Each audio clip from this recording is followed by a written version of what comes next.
Can you run London Marathon in 15 weeks time? Kazoo, yes you can! A warm welcome back to each and every one of you. Yes, 15 weeks to London Marathon. In fact, it's not a warm welcome.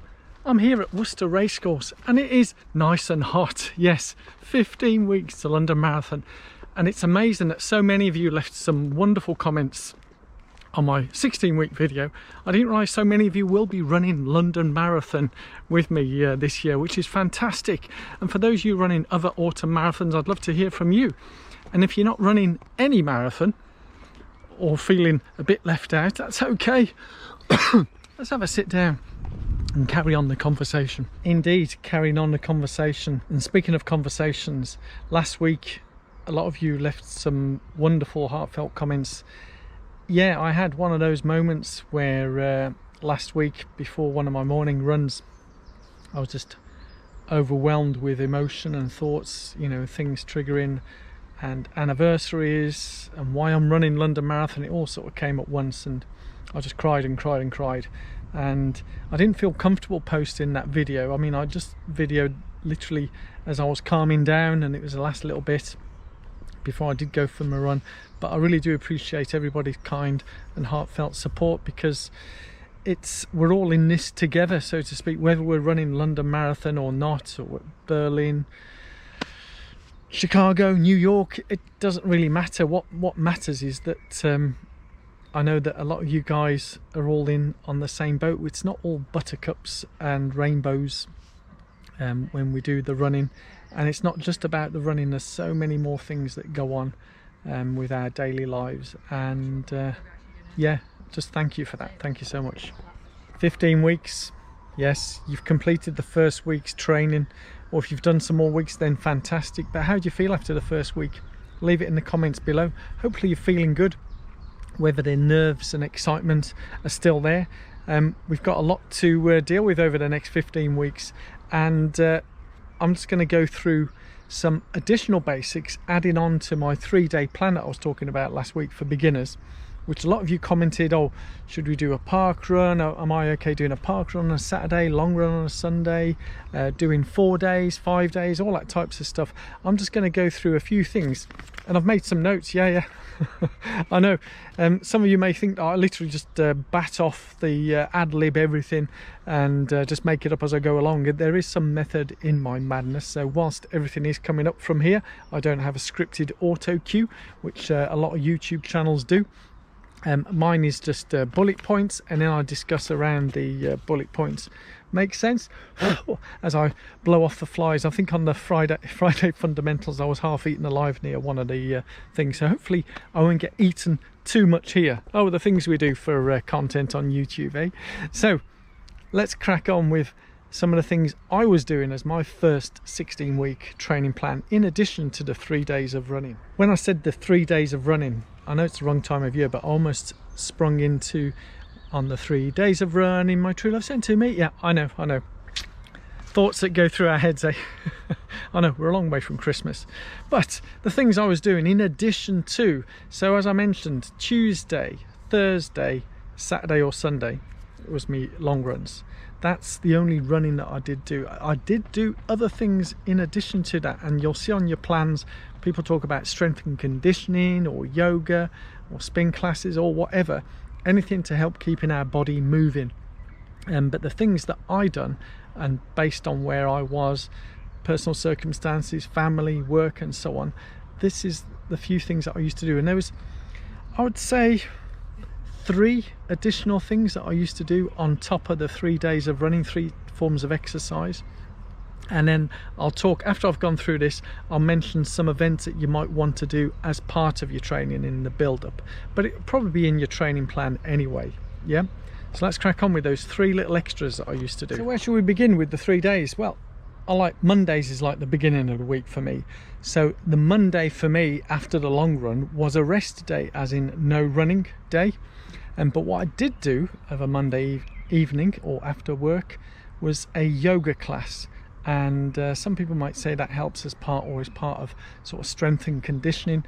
But for me, I used to do yoga before I was doing running, not religiously, and I used to do Tai Chi as well. sort of a decade before I was started the running. And I found the yoga, because I was a member of a particular gym where I was in South London. They had yoga classes, and I'd go and do that class. I think, looking back on it, it was pretty arduous. It was about an hour and a half class. And for those who do yoga, that's pretty intense for a beginner, because that's what I regard myself in terms of yoga. So Mondays I'd do yoga. Now, I'm not saying that you need to do yoga on a Monday, but I think yoga is a great complement to help with those 3 days of running and helps with the strength and conditioning. I know some people who've been doing yoga beforehand will continue to do the same yoga. That's great, continue to do that. But if you've not done yoga before, you might want to consider doing yoga or some other types of, as I say, Tai Chi or Pilates, that type of stuff. And again, you can find specific classes for runners that target yoga, Pilates and Tai Chi for running. Yeah, so that's number one. Number two, yeah, should I say number two now? Wednesdays, yeah. Wednesday was another rest day from running for me. But what I used to do, again, there'd be an evening class at the gym I was of spin class, you know, the stationary bikes, whatever people want to call it, because I think Spin is a brand. So we're stationary bike spinning. And I can't remember how long my class was. It might have been 45 minutes or an hour.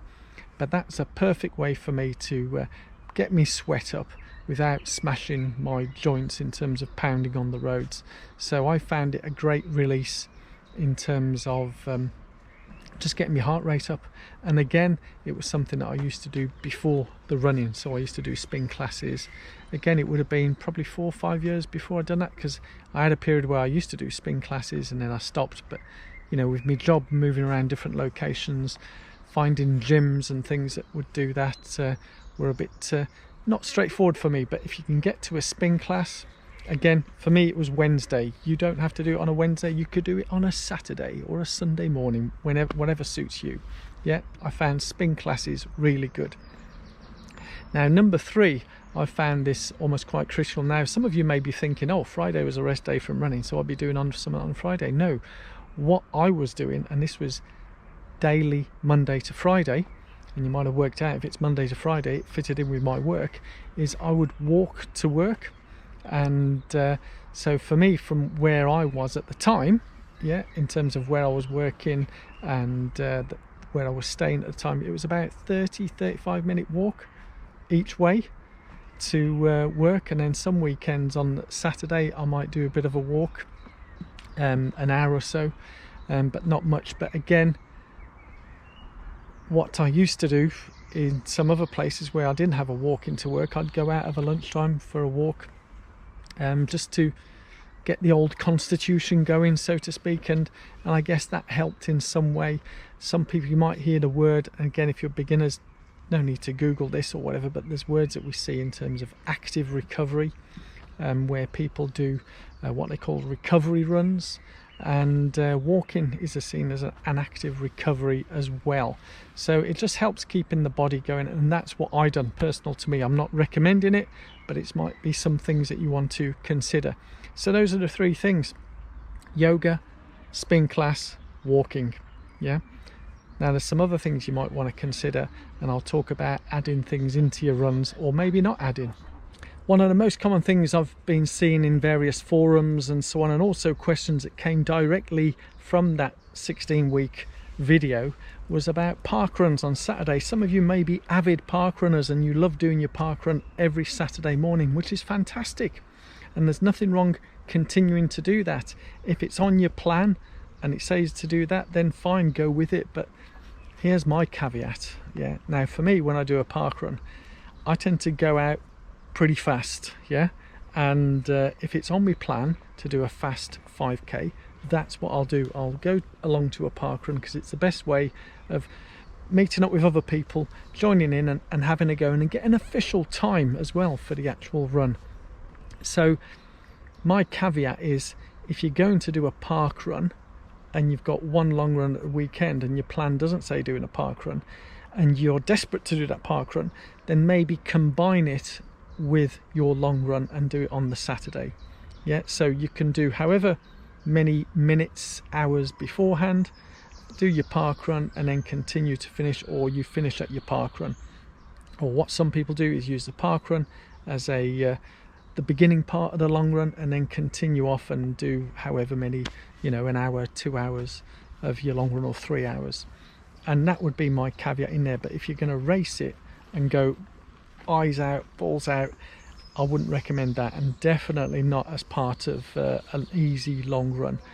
Because I know a lot of people, I think one of the comments is some people we get caught in the crowds, don't we, and we tend to go quicker than we want to. And I've been caught out. I've done some training runs where I think even last year, as part of a particular race, I'd booked a racing event, but for me the training plan said to do a progressive run, so to start slowly and slowly pick up the pace.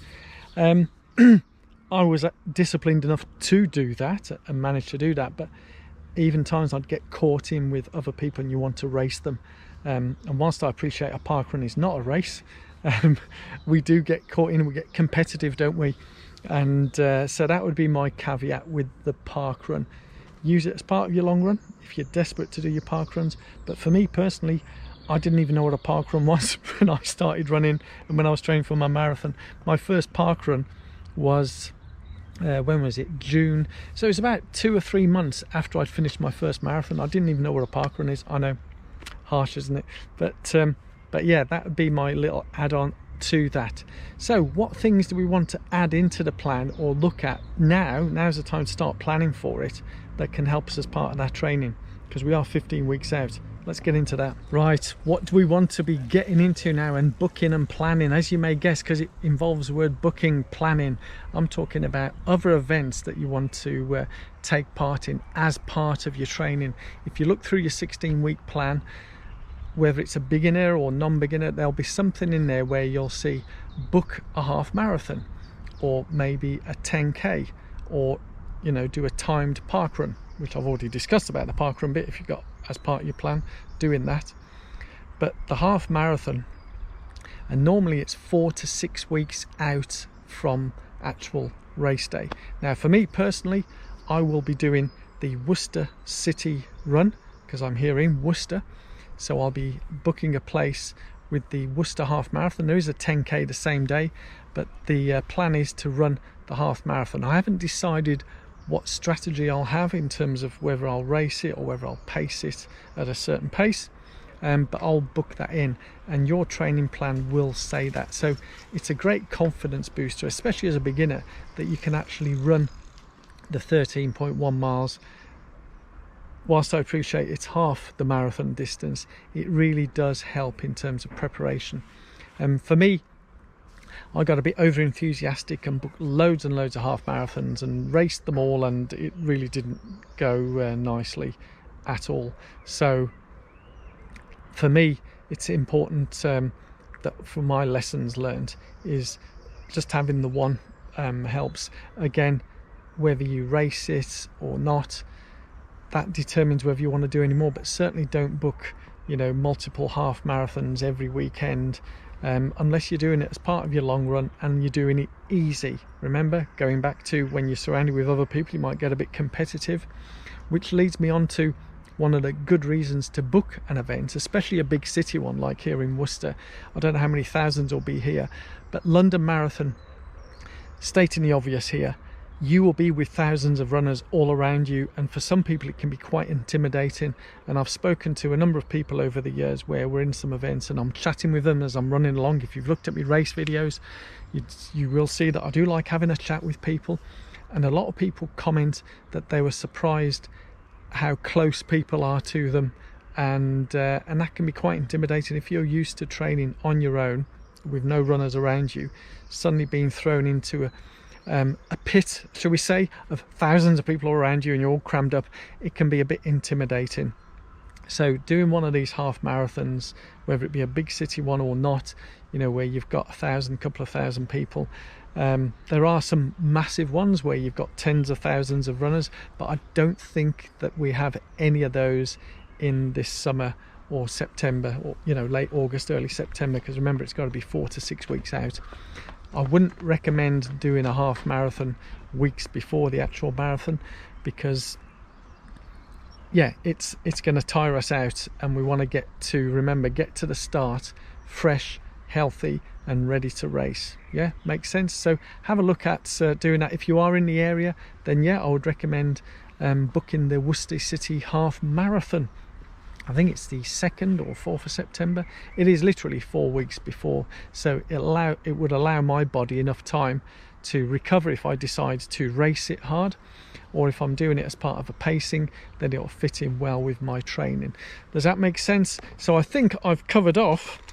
Let's have a look at my notes. Yes, I think I have covered off all the notes. Yeah, so without further ado, thank you so much for watching. If you've enjoyed this in some way, if you know some other people who are running some marathons or not, whatever, then please do share this video with them, or in the groups that you're doing your training with. And by all means, give this video a thumbs up and subscribe. And I look forward to seeing you next week, week 14. Yeah, are you ready? Let's go.